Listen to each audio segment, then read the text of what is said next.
Hindi tayo maging talunan. Bakit maraming Kristiyano ang talunan? Hindi nila naiintindihan ang kalooban ng Diyos. Amen.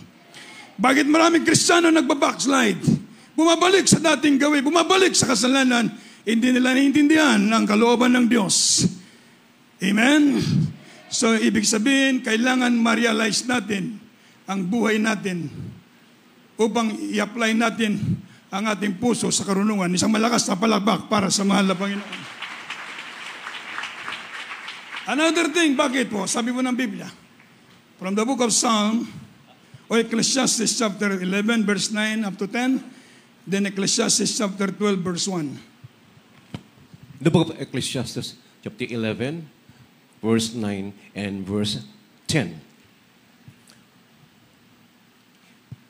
Rejoice, O young man, in thy youth, and let thy heart cheer thee in the days of thy youth, and walk in the ways of thine heart, and in the sight of thine eyes.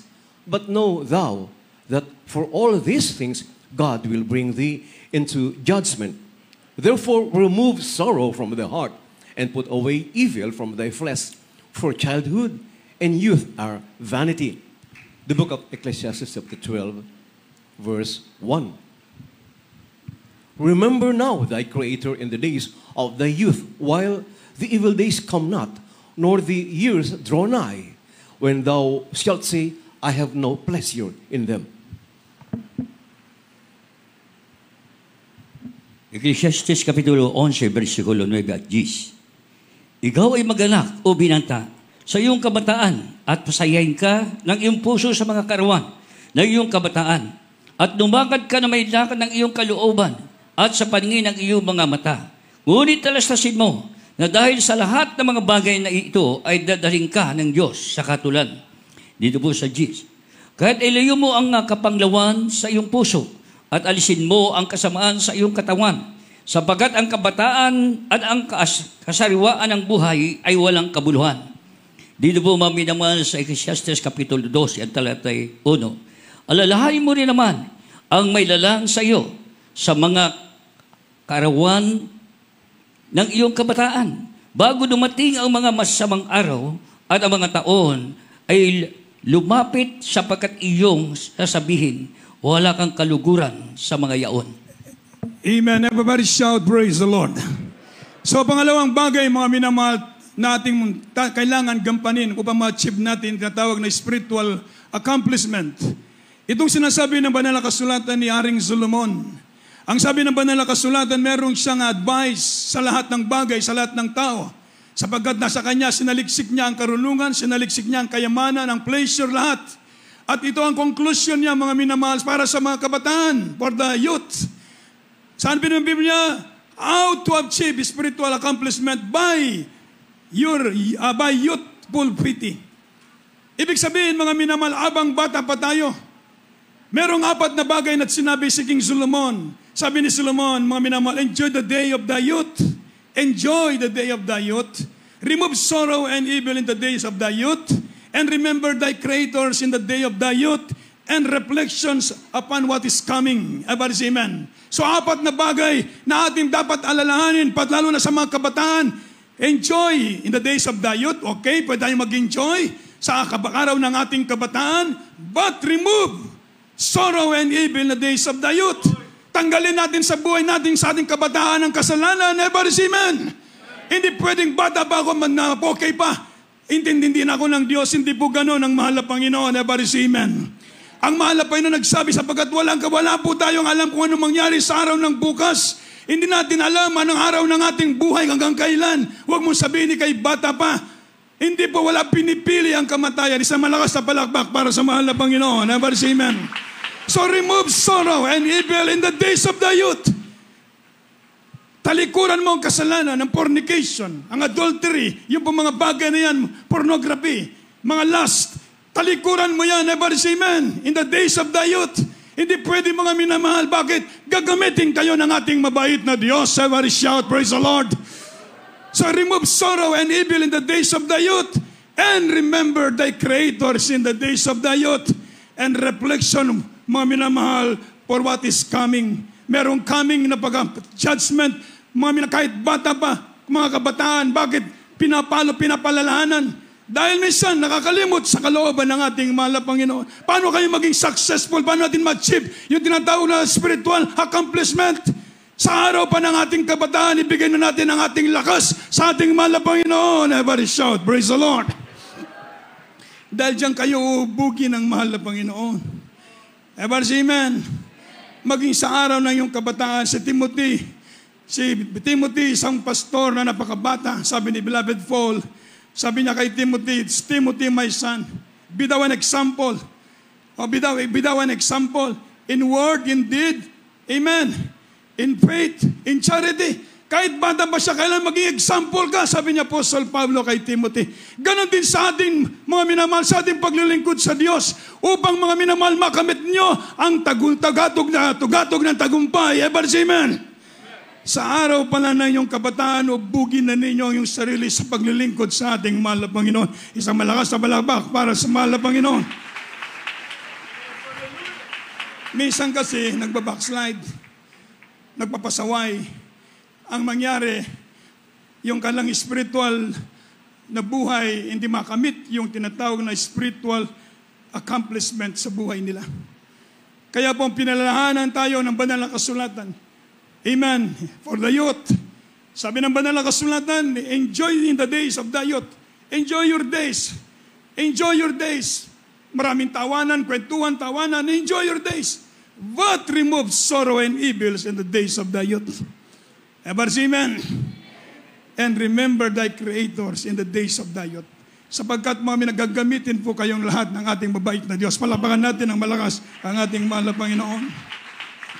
Another thing, by realizing mga minamahal, tinatawag na by subordinating earthly duties into heavenly. By subordinating earthly duties into heavenly. Kind of open your Bible from the book of 1 Corinthians, chapter 7, verse 29. Jump to 31. First book of the Corinthians, chapter 7, verse 29 and 31. But this I say, brethren, the time is short.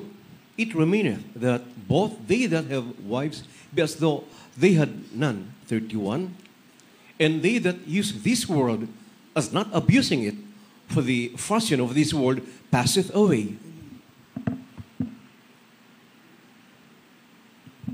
Unang mga taga-Korinto, Kapitulo 7, versikulo 29, talon sa 31. Ngunit sinabi ko ito, mga kapatid, ang panahon ay pinaikli upang mula ngayon, ang mga lalaking may asawa ay maging mga tulad sa wala. Dito po sa 31. At ang mga nagsisigamit ng sanlibutan ay magiging tulad sa hindi nagpapalakalabis ng paggamit, sapagkat ang kasalanan ng sanlibutan ito ay lumipas. Dito po Everybody shout, praise the Lord. Sabi po ng banal na kasulatan, mga minamahal, another thing, mga minamahal to achieve, mga minamahal spiritual accomplishment, is mga minamahal by subordinating earthly duties into heavenly. Everybody say amen. Ang ibig sabihin nito, mga minamahal, maging spiritual tayo lagi. Everybody say amen. Napakaraming gadget ngayon. Talagang yung mga gadget ngayon, mga minamahal, minsan masasabi ko na talagang we are in the last days. Ever say amen. And perilous times shall come, sabi ng Biblia. Napaka-abundansya ang kasalanan. Kaya po mga minamahal, subordinating earthly duties into heavenly, maging spiritual lagi tayo sa paglilingkod sa ating mahal na Panginoon. Everybody shout, praise the Lord. Anong sabi ng Biblia? For the passion of this world is passed away. Ang kalayawan ng sanlibutan ito ay lumilipas lamang. Everybody say amen. Amen. So ang ibig sabihin, yung may mga asawa, magparing walang asawa, hindi naman po iiwanan yung asawa. Ang ibig sabihin yan, maging spiritual ang bawat isa sa ating paglilingkod, sa ating mahal na Panginoon. Focus tayo sa paglilingkod sa Diyos. Everybody say amen. Maraming kasalanan, nandyan ang kasalanan, mga minamahal, lalo na mga minang sa panahon ngayon, lalo na walang pinipili. Bata, matanda, babae, lalaki, mga minamahal, walang pinipili ang kawawi because we are in the last days. Everybody say amen. Remember, mga minamahal, Satan is a masterful strategist, is to seek your downfall by, mga minamahal, by is tinatawag na is by schemes or wiles of the devil. Merong mga patibungang kaaway, merong mga lalangang jamblo, merong mga pandaraya ang kaaway para dayain ng mga Kristiyano, mabata, mamatanda, mga lalaki, mababae, walang pinipili. Everybody say amen. Kaya sabi ng Biblia, by subordinating earthly duties into heavenly. Ibig sabihin, maging spiritual ang bawat isa sa atin, mga minamahal. Everybody say amen. Maraming gadget, maraming games, maraming online, maraming kung ano-anong meron dyan, mga minamahal. Pero ulitin ko po, mga minamahal, the passion of this world is passed away. Everybody say amen. Lumilipas ang kalayawan sa daigdig na ito, mga minamahal. Kaya ang Kristiyano, maging spiritual ang bawat isa sa atin. Palapakan mo natin ang malakas ang ating mahal na Panginoon. Another thing, by serious living. By serious living from the book of Ephesians chapter 5, verse 15 and 16. Kindly po. In the book of Ephesians chapter 5, verses 15 and 16. See then that you walk circumspectly, not as fools, but as wise, redeeming the time, because the days are evil. Efeso Kapitulo 5, versikulo 15 hanggang 16. Mag-ingat nga kayong lubos kung paano kayo lumakad. Huwag gaya ng mga mangmang, kundi gaya ng marurunong. Na inyong samantalahin ang panahon, sapagkat ang mga araw ay masasama. Everybody shout, praise the Lord. Sa maliwanag po, sabi mo ng banal na kasulatan, by serious living. By serious living. How to become to live a serious living? Paano tayo mabuhay ng seryoso? Sabi ng Biblia. Sabi ng ating nabasa, walk not, mga minamahal, that you walk circumspectly. Not as fools, but as wise. Ibig sabihin tayo lumakad ng may karunungan. Everybody say amen. Amen. Huwag gaya ng mga mangmang, sabi po ng Biblia. Lumakad tayo may karunungan. Lumakad ka may kaalaman, may karunungan sa salita ng Diyos. Hindi mangmang na wala, parang walang nabasa pa lang, parang wala kang narinig sa Word of God. Parang walang miniting sa'yo, parang wala kang narinig na paalala para sa'yo. Ibig sabihin, lumakad tayo may katalinuhan, may karunungan, sapagkat ang panahong ito ay masama. Palapakan mo natin ng malakas ang ating mahal na Panginoon. Ang panahong ito ay masama. Masama ang panahong ito. We are living in the world that is worse than before. Everybody say amen. Tayo po'y nabubuhay sa daigdig na talagang talamak ang kasalanan sa daigdig na ito.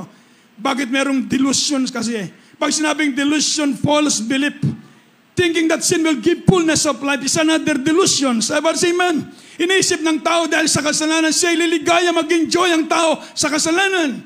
Thinking that sin will give fullness of life, walang makapagbibigay ng tinatawag na masaganang buhay sa atin kung hindi ang ating pinakamamahal na Panginoong Jesucristo. Everybody say praise the Lord. Delusion sa tao, napakaraming delusions. Thinking that there is plenty of time. Iniisip na maraming panahon sa kanila sa maglingkod sa Diyos. Saka na sila magpakainit, sana sila maging seryoso sa paglilingkod sa Diyos. No! Now is the high time to awake out of sleep. Amen. Everybody shout, praise the Lord. Because we are in the evil days. Tayo po nasa mapanganib na panahon, sabi po ng Biblia. So lumakad tayong merong karunungan para ma-achieve natin yung tinatawag na spiritual accomplishment sa buhay natin. Everybody say amen. So sabi ng Biblia, kindly open your from the book of Colossians chapter 4 verse 5. The book of Colossians chapter 4 verse 5. Walk in wisdom toward them that are without, redeeming the time. Colossians Kapitulo 4, versikulo 5. Magsilakad kayo na may karunungan sa nasa labas, na inyong samantalahin ang panahon. Everybody shout, praise the Lord. Isang malakas na palapak po para sa ating mahal na Panginoon. Alam niyo po mga minamahal, itong mga preaching na ito ay galing sa ating beloved parents in the Lord. Everybody say amen. Ito mga Bible study noon natin na nare-record mga minasusulat, mga minamahal, na pinapangaral ng ating beloved Mama Dear. Palapakan po natin na malakas ang ating mahal na Panginoon. Ito ang mga paalala nila noon, mga minamahal, palagi nilang binalik-balik, everybody say amen, na pinapalalahanan ng iglesia na tayo lumakad ng may karunungan, everybody say amen. Amen. Sabi ng Biblia, by consistent example before the Word, We are the light of the world. Everybody say amen. We are the salt of the world. Tayo po'y asin ng sanlibutan. Tayo ang ilaw ng sanlibutan.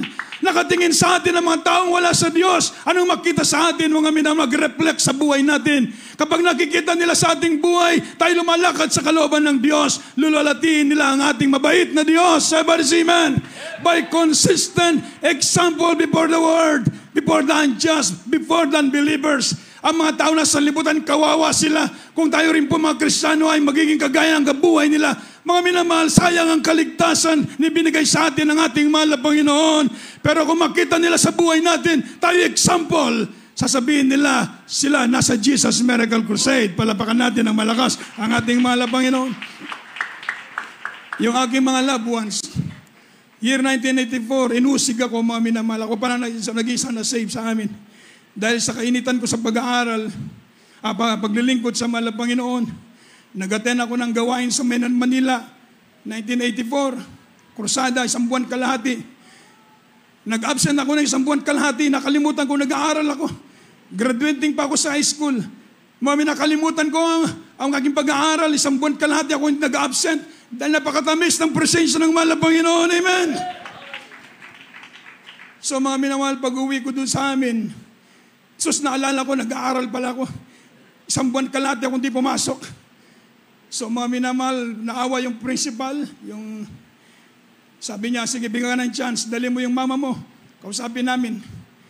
Hindi kinausap yung aking beloved mother.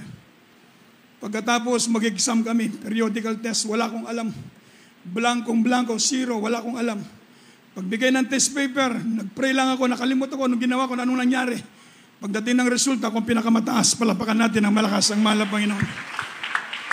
Sabi ng classmate ko na katabi ko, marunong, pinakamarunong namin, sabi niya, ba't mataas ka pa sa akin? Wala kang pasok-pasok, 1 taon kalahati kang hindi pumasok. Hindi ko masagot eh. Wala rin naman akong sagot. Hindi ko alam kung paano nangyari. Siguro ang mahal na Panginoon gumawa ng answer ng mga test paper. Dahil sa kainitan ko sa paglilingkod sa Diyos, nag-aral ako sa kolehiyo, sa Olengel University sa Angeles. Iniwanan ko ng aking pag-aaral. Inusig ako ng aking loved ones. Inusig ako ng aking mother. Sabi niya, paano magiging buhay mo? Iniwanan mo ang iyong pag-aaral. 4 yung kapatid ko nasa ibang bansa during that time, 1984, 85, 86. Pwede ako magtapos ng anong kurso. Pero mga minamahal, may calling ang Diyos. Everybody say amen. Dahil inuna ko ang kalooban ng Diyos, hindi nila maintindihan. Pero ngayon, lahat sila pinagpala dahil sa paglilingkod natin sa mahal na Panginoon. Kung meron silang problema, mga minamahal, ako ang tatawagan para sila magpa-pray. Ano man may problema, kung klaseng problema, ako ang tinatawagan. Ibig sabihin, mga minamahal, nakita nila na mga minamahal sa ating paglilingkod, sabi ng Biblia, mga minamahal, by consistent, tinatawag na example before the word. Ang buhay natin maging example sa daigdig na ito, mga minamahal. Everybody shout, praise the Lord. Ang mga kapitbahay namin na mga dying, bago sila mamatay, imbes na tumawag ng pari, ako ang tatawagan sa Cebu para mag-pray sa hospital, kahit by phone. Sila po'y mangumpisal, magsisiba. Everybody shout, praise the Lord. Ibig sabihin, mga minamahal, dahil nakita nila, totoong Diyos natin pinaglilingkuran. Everybody say amen. Maging example tayo sa libutan. Ito ang paraan upang ma-achieve natin tinatawag na spiritual accomplishment. Sayang ang buhay natin kung magiging talunan tayo sa kaaway. Everybody say amen. Nalulungkot tayo, nalulungkot ang beloved children, beloved pastor kapag mga Kristiyano nanlalamig sa paglilingkod sa mahal na Panginoon. Kanya-kanya tayo ng kaligtasan, magsumikap ang bawat isa. Everybody shout, praise the Lord. Ang ating beloved pastor, beloved Mama Dear, binigay nila ang kanilang lakas. Inupos ang lakas ng ating malapastor. Kaya na-achieve natin itong tinatawag na spiritual accomplishment. Palapakan natin ng malakas ang ating mahal na Panginoon. Pinagpala tayo ng Diyos. Amen. Pinagaling ating mga karamdaman. Ako, few months ago, akala ko katapusan ko na. Amen. Sabi ko, mahal na Panginoon, wala naman ako magagawa. Ikaw man may hari ng buhay. Pero gusto ko pang mangaral. Palapakan natin ng malakas ang mahal na Panginoon. Gusto ko bang magpuri sa Diyos? Napakasarap magpuri sa mahal na Panginoon. Amen. Sa una, 10 hakbang lang, mga minamahal. Hindi ko maakyat ito. Itong stage natin, hindi ako maakyat yan, mga minamahal. Talagang pag maligo ako, ang tagal kong maligo dahil upo tayo. Pero sa kabagan ng Diyos, mga minamahal, binalik ng Diyos ang aking kalakasan sa buwan ng dalangin ng ating beloved pastor, beloved children. So mga minamahal, napakasarap maglingkod sa Diyos. Merong Diyos na matawagan. Everybody say amen. Meron Diyos na tutulong sa atin, mga minamahal. Kaya gawin natin ang the best para ma-achieve natin ang tinatawag na spiritual accomplishment.